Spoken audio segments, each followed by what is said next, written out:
Welcome back to our final video in my series about how do we as educators help students take an anti-boring approach to their own learning.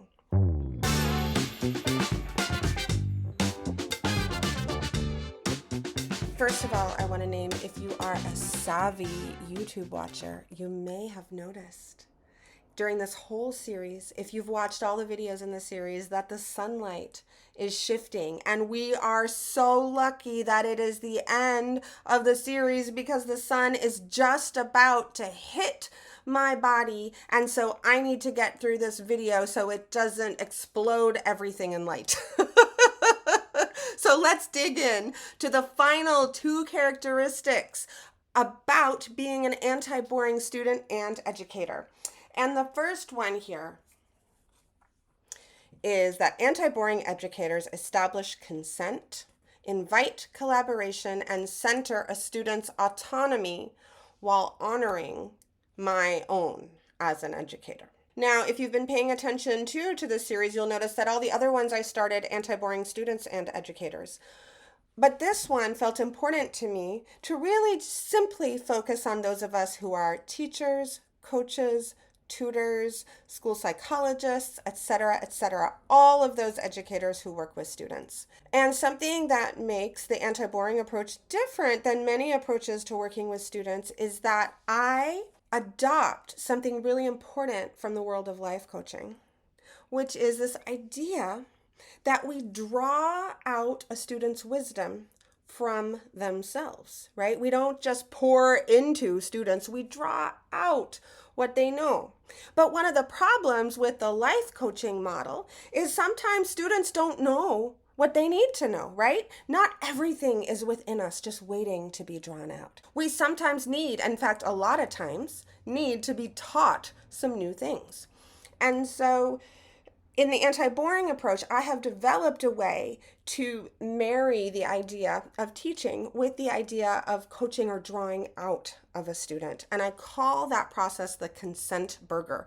If you want to actually see a gorgeous printable graphic that will guide you through the steps in leading the consent burger process with students in your world, you can get it at gretchenwegner.com/secret.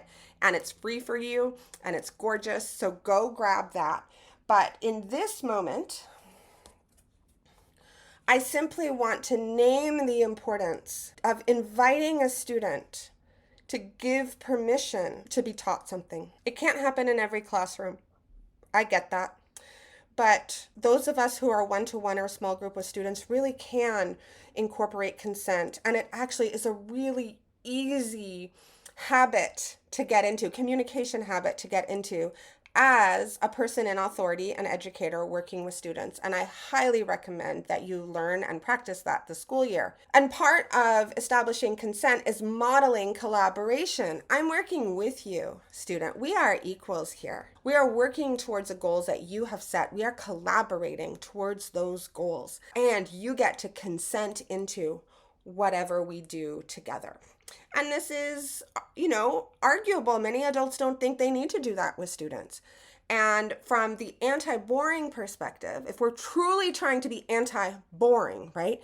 And if boring is a response to oppression and or a nervous system freeze, then the way to actually help a student be not bored is to help them recognize their own autonomy and actually live in to their own autonomy while also honoring our own autonomy as adults. I'm not suggesting here that students can just railroad over our needs as well. And in fact, in my anti-boring educators club, when I train people how to become academic coaches, oh, do you see the sunlight? It's coming. One of the things we really work on is how to make sure you are establishing your own boundaries. Yes, be student-centered, but also you are a whole person too, and adults get to be whole people with students, and we get to be whole people together. So go grab that consent burger downloadable at gretchenwegner.com/secret and practice that. I promise it will really change things in your relationships with students, perhaps even yourself, and perhaps even if you practice it with your friends and partner there too. I use the consent burger everywhere in my life these days. All right.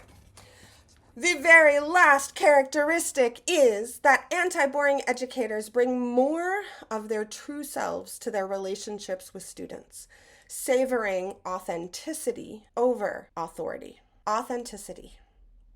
You know, we just had a new crew of educators come through my course, The Art of Inspiring Students, and one of them stayed later at a call. Maybe you're even watching this video right now. Maybe you can out yourself in the comments below. And she said to me, and I was so touched, she said, Gretchen, you know, I'm only even halfway through your material. But I think the thing you have given me the most from learning the anti-boring toolbox is permission to be myself with students. I've been hiding myself with students. I've been afraid to bring my full self to students, she said. Now, she is somebody who has been trained in the life coaching modality. And in those modalities, actually, the people working with clients are taught to actually hold back so that the student can have room. But she found such full permission to bring her full, creative, quirky learner self to her relationships with students. And that's helping her feel more connected to her work and herself and also to her clients. And I can't imagine a better legacy that my heart is so happy to have given her, countless other educators, countless other students, and perhaps most importantly, I've given that permission to myself to be my most authentic, joyful version of me out loud and out in public with you all.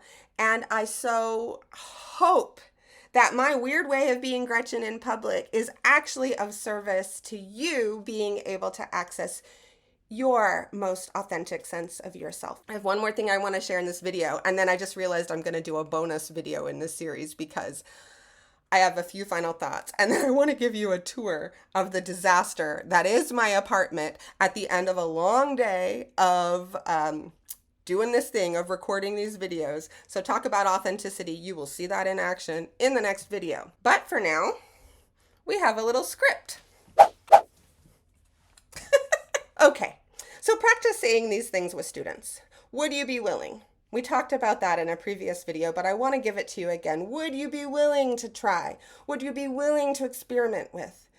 Because this is a wonderful way to establish consent. And then, after you've tried or after you've taught, like, would you be willing to learn? One of my favorite things to say, and I give this to you as a gift in case it's helpful for you, to say to a student, okay, that's what I thought would be helpful for you, but you have a totally different brain than mine. What did you see that might be useful?